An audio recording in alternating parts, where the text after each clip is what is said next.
প্রিয় ভাইরা আমার, বন্ধুগণ আমার, আমি সূরাতুল বাকারার 153 নম্বর 54 নম্বর আয়াত থেকে তিলাওয়াত করেছি। আল্লাহ রাব্বুল আলামিন এই আয়াতগুলোর মধ্যে খুব গুরুত্বপূর্ণ কয়েকটা বিষয় নিয়ে কথা বলেছেন। এর মধ্যে অত্যন্ত গুরুত্বপূর্ণ একটা বিষয় হলো বান্দা এবং মালিকের একটা সম্পর্ক। সুবহানাল্লাহ। বান্দা এবং সম্পর্ক, তাআল্লুক মা আল্লাহ, মাল্লাহুল মাওলা ফালাহুল কুল। এই দুনিয়ায় এমন কোন মানুষ কি আছে যার মাওলা তার হয়ে গেছে? সুবহানাল্লাহ। তার আর কিছু দরকার নাই। আর এই দুনিয়ার সমস্ত দল, সমস্ত ক্ষমতা, সমস্ত নেতা নেত্রী, পুরো পৃথিবীও যদি তার বিরুদ্ধে চলে যায়, তার মালিক, তার মাওলা যদি তার পক্ষে চলে আসে, মাল্লাহুল মাওলা ফালাহুল কুল। এক মালিক যার পক্ষে, পুরো পৃথিবী তার বিরুদ্ধে গেলেও তার কিছু যায় আসে না। মালিক যার পক্ষে, পুরো পৃথিবীও তারই পক্ষে। সুবহানাল্লাহ। আর যদি পুরো পৃথিবীও আমার পক্ষে থাকে, ক্ষমতা আমার পক্ষে, বিজিবি আমার পক্ষে, রেব আমার পক্ষে, সেনাবাহিনী আমার পক্ষে, ডিবি আমার পক্ষে, পুলিশ আমার পক্ষে, ছাত্রলীগ, যুবলীগ, অমুক লীগ, হেলমেট লীগ সব আমার পক্ষে, হঠাৎ করে পিটানি খায়া হাওয়া। ক্ষমতা আছে কিন্তু আল্লাহ সাথে নাই, লাভ আছে কোনো? পিটানি খায়া হাওয়া হয়ে যেতে হবে। কুলিল্লাহুম্মা মালিকাল মুলক, আল্লাহু আকবার, তুতিল মুলকা মান তাশা,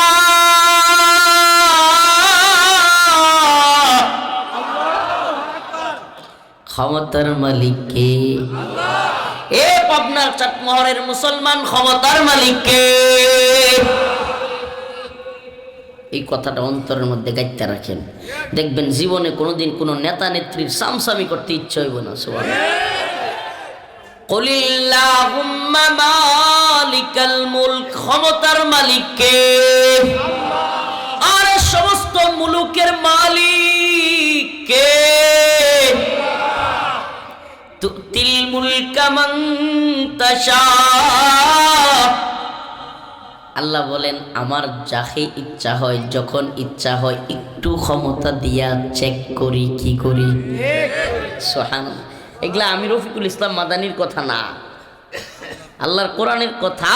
সূরাতুল বাকারা আল্লাহ বলতেছেন যে কুলিল্লাহুম্মা মালিকাল মুলক তুতিল মুলকা মান তাশা, আমার যারে মনে চায় ক্ষমতা দেই, ওয়াতানজিউল মুলকা মিম্মান তাশা, আবার যখন মনে চায় ক্ষমতা কাইরা নেই, পালায়া যাইতে বাধ্য করি। রান্না করা খাবার খায়া যাওয়ার সময় নাই। বক্তাদের মাইক কাইরা নেওয়া, বক্তাদেরকে জেলখানায় বইরা দেওয়া, বক্তাদের জবান বন্ধ করে দেওয়ার চেষ্টাকারী 40 মিনিটের ভিডিও বক্তব্য রেকর্ড করার পরে সেটা জাতির সামনে পেশ করবার মতো সময় নাই। আপা তাড়াতাড়ি পালান, পোলা পানাইতে আছে। এতদিনের সামসারা খাইছে না পা, বইছে না পা, শুইছে না পা, আপা ঠিক আছে আপা, হুজুররা বেশি বাইরে গেছে আপা, মাইরা ফেলে না পা, পোলা পান্ডার গুলি কইরা দে না পা। এরপরে আপার চামসারা কেউ নাই, কেউ থাকবে না। দিন শেষে জালেমের পক্ষে কেউ থাকে না। ফালা তাহসাবান্নাল্লাহ গাফিলান আম্মা ইয়ামালুজ জালিমুন, আল্লাহ পাক পৃথিবীর কোন জালেমের ব্যাপারে গাফেল নন। আল্লাহ তারা ছাড় দেন কিন্তু ছাইরা দেন না, সময় মতো ঠিকই দইরা ফেলেন। তাইলে ক্ষমতার মালিক আল্লাহ। এই যুবক কথা বলেন, ক্ষমতার মালিক আল্লাহ, ক্ষমতার মালিক আল্লাহ। যতক্ষণ স্বতঃস্ফূর্ত আওয়াজ পাবো না ততক্ষণ কইতেই থাকবো। আমার ভাল লাগে সুবহানাল্লাহ, পৃথিবীতে কোনো নেতা নেত্রীর জয়গান গাই না, পৃথিবীতে কোনো অমুক দল তমুক দলের জয়গান গাই না, পৃথিবীতে কোনো তথাকথিত এই ক্ষমতার রাজনীতি, ক্ষমতার বাগবাটোয়ারা, পকেটার পেটের দান্দাবাজির স্লোগান দেই না। একমাত্র জয়গান, একমাত্র স্লোগান আমার আল্লাহর জন্য। ওয়াতানজিউল মুলকা মিম্মান তাশা, সুবহানাল্লাহ। কইতে ভালোই লাগে। কুলিল্লাহুম্মা মালিকাল মুলক তুতিল মুলকা মান তাশা ওয়া তানজিউল মুলকা মিম্মান তাশা। এই যে ট্রাম্প পাগলা খুব ক্ষমতা দেখাইতেছে না, এখন খুব ভাব দেখাইতেছে না। উরি বাবা, হ্যাঁ ভেনেজুয়েলার প্রেসিডেন্ট রে, আরেক দেশের প্রেসিডেন্ট রে কি করে, কিডন্যাপ করে নিয়ে আয় পড়ে। এর বিশাল ক্ষমতা। হ্যাঁ, এর কিছুদিন আগে বিগত 5 বছর বাইডেনের সময় বিশাল পিডানি খাইছে, মামলা খাইছে, ক্ষমতা ছিল। আবার দেখেন না, এই পাগলার সময়টা খালি শেষ হোক আবার পিডানি খাবে। তাইলে ক্ষমতা একমাত্র চিরস্থায়ী ক্ষমতার মালিক, আর কেউ চিরস্থায়ী ক্ষমতার মালিক না। সুবহানাল্লাহ। তাবারাকাল্লাযী বিয়াদিহিল মুলক, তাবারাকাল্লাযী বিয়াদিহিল মুলক ওয়া হুয়া আলা কুল্লি শাইইন কাদির। আল্লাহু লা ইলাহা ইল্লা হুয়াল হাইয়ুল কাইয়্যুম। সুবহানাল্লাহ। পৃথিবীতে কোনো ব্যক্তি নিজের বরত্ব নিজে বলা উচিত না, ঠিক না। নিজের বরত্ব নিজে বললে অহংকার বলা হয়, এটাকে আত্ম অহংকার বলা হয়। কিন্তু এমন একজন মালিক আছে যিনি তার নিজের বরত্ব নিজে গাইতে পারেন, যিনি অহংকার করা যার চাদর, যার অহংকার করা সাজে, পৃথিবীর কারো অহংকার করা সাজে না। কেন? কারণ পৃথিবীতে কেউ চিরস্থায়ী ক্ষমতার মালিক না, কিন্তু যিনি চিরস্থায়ী ক্ষমতার মালিক তিনি নিজে তার কোরআনের মধ্যে বলে গিয়েছেন তার বরত্বের কথা। আল্লাহু লা ইলাহা ইল্লা হুয়াল হাইয়ুল কাইয়্যুম লা তাখুযুহু সিনাতু ওয়ালা নাওম। সুবহানাল্লাহ। আল্লাহ বলেন আল্লাহু লা ইলাহা ইল্লা হুয়াল হাইয়ুল কাইয়্যুম, তিনি তো এমন এক সত্তা যিনি হাইয়ুন কাইয়্যুম, যিনি চিরঞ্জীব, সবাইকে জীবিত রাখনেওয়ালা, যিনি নিজে জীবিত থাকেন আবার সবাইরে কি করেন, লা তাখুযুহু সিনাতু ওয়ালা নাওম, তিনি তো ঘুমান না। এমন কি তন্দ্রা, ওই যে আমাদের দেখেন না তন্দ্রা এসে যায়, একটু না ঘুমাইলি রাত হয়ে গেলে আসে কি আসে না? আমার আল্লাহর একবার তন্দ্রাও আসে না। সুবহানাল্লাহ। আল্লাহর কি আসে না? তন্দ্রাও আসে না। তিনি এমন ক্ষমতার মালিক, যিনি প্রথমেও ক্ষমতার মালিক ছিলেন, শেষেও ক্ষমতার মালিক থাকবেন। প্রকাশ্যেও ক্ষমতা ওনার আছে, গোপনেও ক্ষমতা ওনার আছে। সুবহানাল্লাহ বলবেন না? আর একটু আল্লাহর জয়গান গান না। কত মঞ্চে যাবেন, কত রাজনৈতিক নেতাদের মঞ্চে যাবেন, বিভিন্ন দলের দেখবেন ওরে বাবা নিজেদের নেতার 20 মিনিট 15 মিনিট প্রশংসা স্তুতি গাইতেছে। আরে জানে নেতার মধ্যে বন্ডামির অভাব নাই, তবুও 15-20 মিনিট অমুক নেতা এই করছে সেই করছে, আমার নেতা চরিত্র, যা মন চায়। আর পাবলিক 2টা চা খাওয়ার লেগে, বিস্কুট খাওয়ার লেগে, আর ক্ষমতার বাগবাটোয়ারা খাওয়ার লেগে বয়ে থাকে। ওই ক্ষমতাওয়ালাদের কথা না শুনে আল্লাহর ক্ষমতার কথা শুনেন, আল্লাহর জয়গানের কথা শুনেন। আশা করা যায় ওই মালিক ক্ষমতাওয়ালা আমাদেরকে মাফ করে দেবেন। হুয়াল আউয়াল ওয়াল আখির ওয়াল যাহির ওয়াল বাতিন, হুয়াল আউয়াল ওয়াল আখির ওয়াল যাহির ওয়াল বাতিন। তিনি প্রথম ক্ষমতার মালিক, তিনি শেষ ক্ষমতার মালিক, তিনি প্রকাশ্যে ক্ষমতার মালিক, তিনি গোপনেও ক্ষমতার মালিক। তিনি অন্তর্যামী। তিনি কি জামি? পৃথিবীর কোনো মেশিন আবিষ্কার হয় নাই আপনার আমার অন্তরে কি চলছে এটা বলার, পৃথিবীতে কোনো মেশিন নাই। একমাত্র যিনি জানেন তিনি কে? আল্লাহ তাআলা আমাদের সবাইকে উনার ক্ষমতার চাদরে আবৃত রেখেছেন। ওই ক্ষমতার চাদরে আবৃত রেখে আল্লাহ আমাদেরকে হেফাজত করুন। আরো জোরে বলেন আমিন।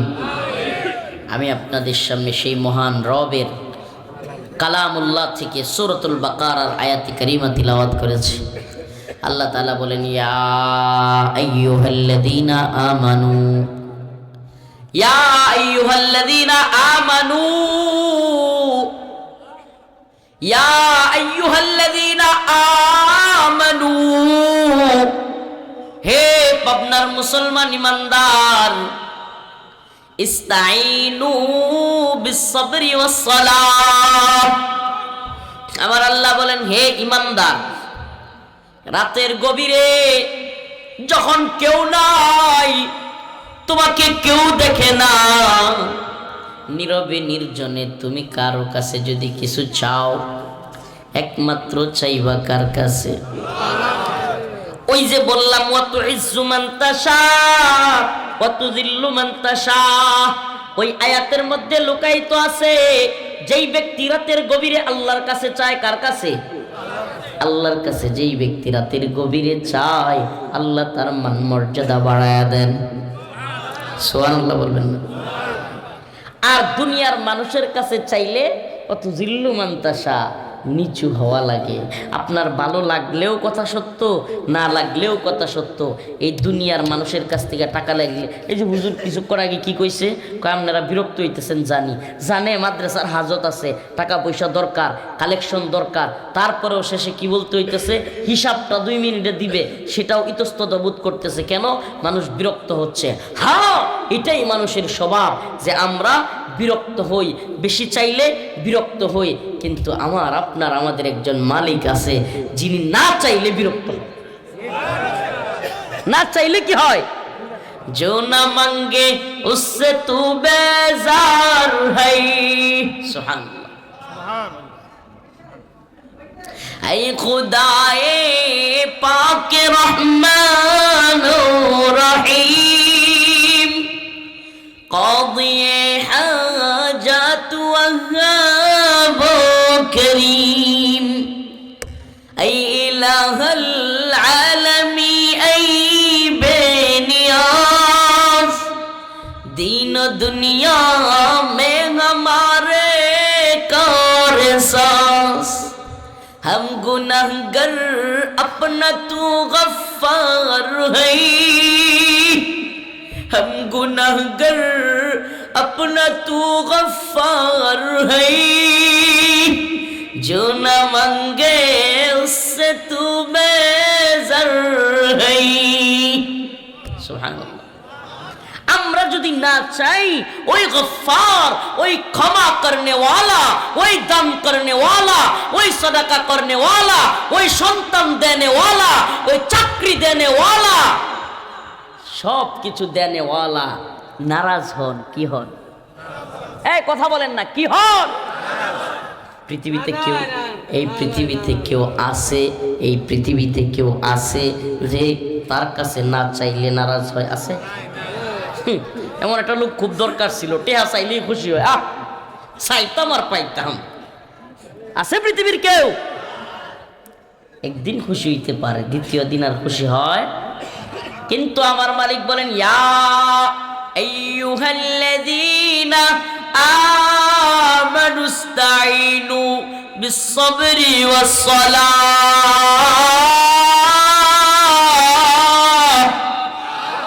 হে ইমানদার, ও পাবনার মুসলমান, আমার আল্লাহ বলেন, একমাত্র তোমরা আমার কাছে চাও, আমি তোমাদেরকে দিব, কিন্তু চাওয়ার প্রক্রিয়া হবে ইস্তাঈনু, তোমরা যে চাইবা আল্লাহর কাছে বিস-সাবরি ওয়াস-সালাহ, দুইটা জিনিসের মাধ্যমে আল্লাহর কাছে চাইতে হবে। ইয়া আইয়ুহাল্লাযীনা আমানু, হে ইমানদার, ইস্তাঈনু বিস-সাবরি ওয়াস-সালাহ, কার কাছে চাইবা? সাবরি ওয়াস-সালাহ, সবরের মাধ্যমে, নামাজের মাধ্যমে। কিসের মাধ্যমে? আল্লাহ রাসূল সাল্লাল্লাহু আলাইহি ওয়াসাল্লাম হাদিসের মধ্যে আসছে, কখনো যদি আল্লাহ রাসূল বিপদে পড়তেন, মুসিবতে পড়তেন, কোনো সমস্যায় পড়তেন, দৌড়ে গিয়ে 2 রাকাত নামাজ পড়তেন। সুবহানাল্লাহ।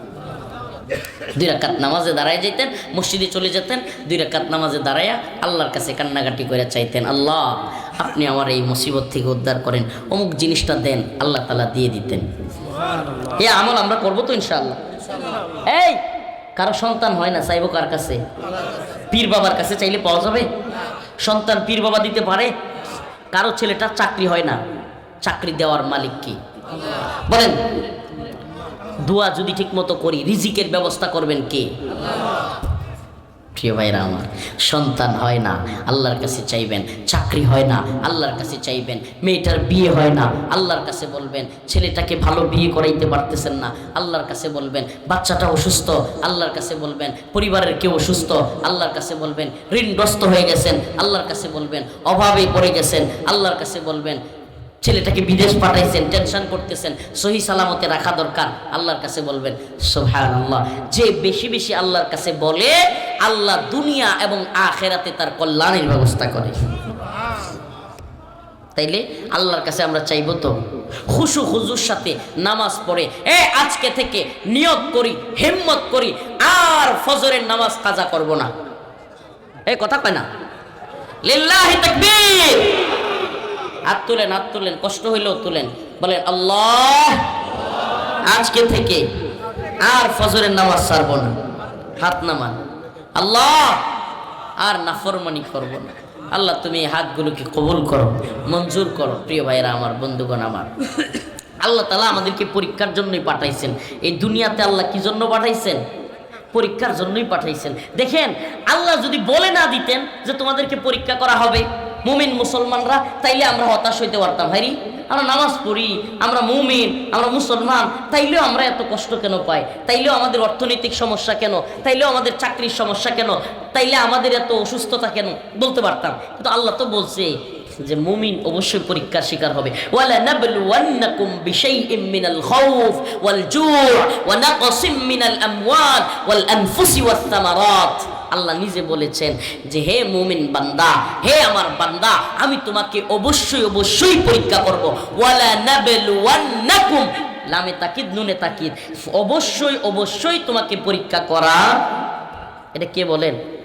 আচ্ছা, যদি আপনার পরীক্ষা সামনে, কবে কি পরীক্ষা আপনার স্কুলের শিক্ষকরা কিছুই জানায় নাই, হঠাৎ করে পরীক্ষা নিছে, আপনারা বলছে এই আজকে পরীক্ষা, প্রশ্ন দিয়ে দিছে, আপনার কাছে এটা কি কষ্ট হয়ে যাবে না? বলেন, কষ্ট হবে কি হবে না? হঠাৎ করে বললো তোমার পরীক্ষা, পরীক্ষা দিতে হবে, কোন বিষয়ে পরীক্ষা আপনি কিছুই জানেন না। কিন্তু আল্লাহ বলছেন অবশ্যই অবশ্যই তোমাকে পরীক্ষা করা হবে।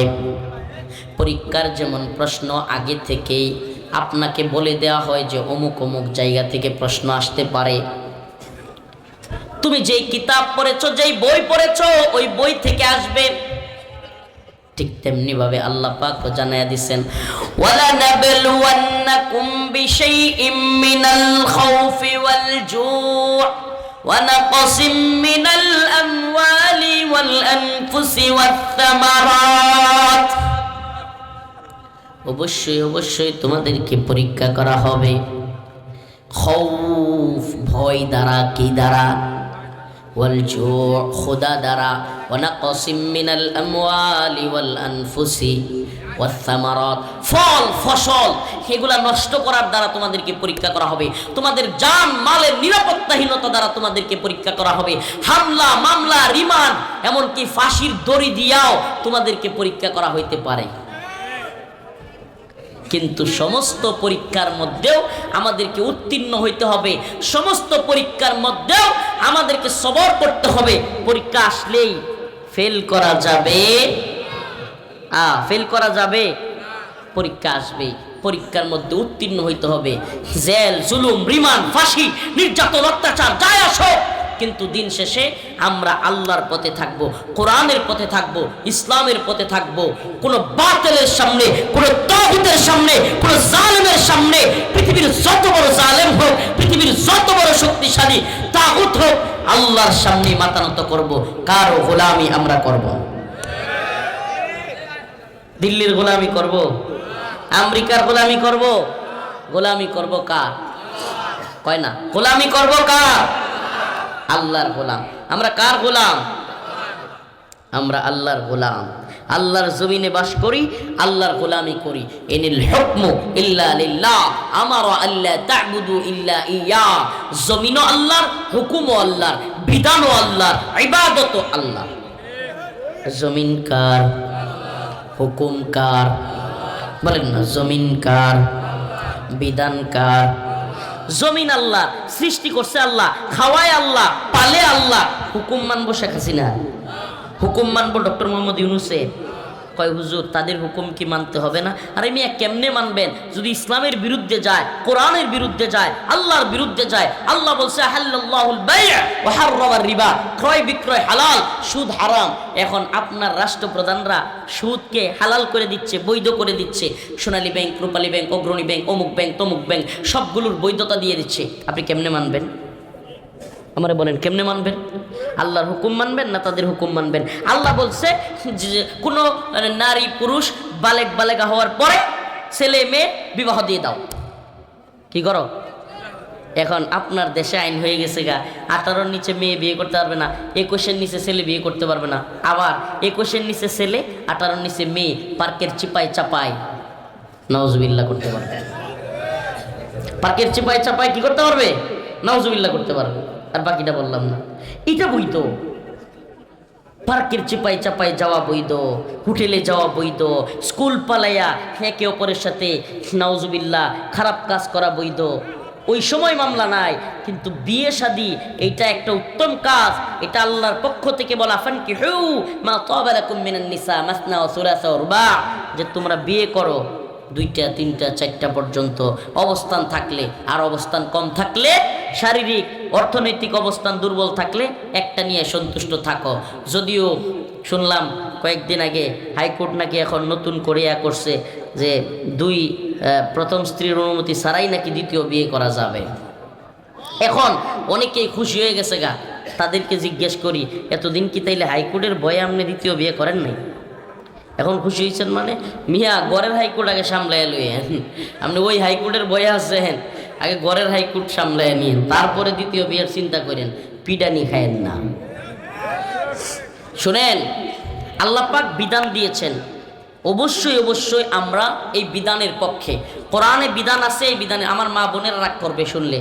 এই হুজুরের ওয়াজ শোনার লেগে এত রাত পর্যন্ত সজাগ থাকলাম নি, এই কথা শোনার লেগে আমার স্বামীরা, মা বোনেরা বলবে যে হ্যাঁ আমাদের স্বামীরা এই ওয়াজ শুনতেছে, আল্লাহ জানে কি বিগাড়ছে বাজে। শোনেন প্রিয় মা বোনেরা, আমরা আপনাদেরকে কষ্ট দিতে চাই না।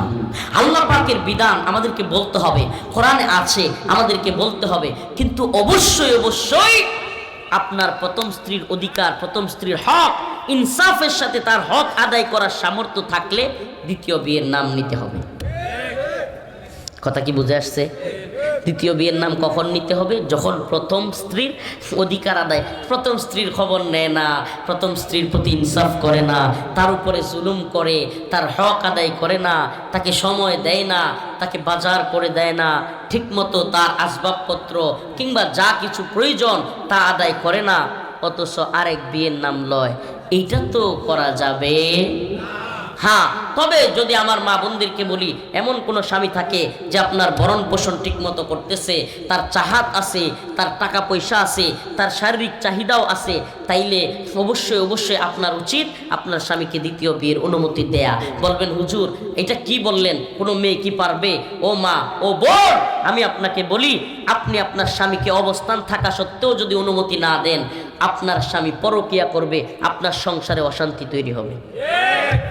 আপনার স্বামীকে যদি পরকিয়া থেকে বাঁচাইতে চান, তাইলে আমি আপনার ভাই হিসাবে বললাম, কষ্ট নিয়েন না। আপনার সংসারে অশান্তি তৈরি করা আমার কাজ নয়। অবশ্যই অবশ্যই আপনার সংসার যেন সুন্দর থাকে, এটাই আমাদের দায়িত্ব। এই সমাজে যেন অশ্লীলতা ছড়ায় না পড়ে, এই সমাজে যেন জিনা বেবিচার ছড়ায় না পড়ে, পরকিয়া যেন বাইরে না যায়, এটা কি আমাদের কাজ নয় যে আমরা দায়ী হিসেবে এই সমাজে নোংরামি অসভ্যতা দূর করা? বলেন, এটা আমাদের দায়িত্ব নয়? আমি বলবো আমার মা বোনদেরকে, আমার বাবা চাচাদেরকে, সবাইকে বলবো, যে সমস্ত যুবক যুবতীরা প্রাপ্তবয়স্ক হয়ে গিয়েছে, বালেগা হয়ে গিয়েছে, তাদের দ্রুত বিয়ের ব্যবস্থা করেন। আল্লাহ তাআলা আমাদের সবাইকে বুঝার এবং আমল করার তৌফিক দান করুন।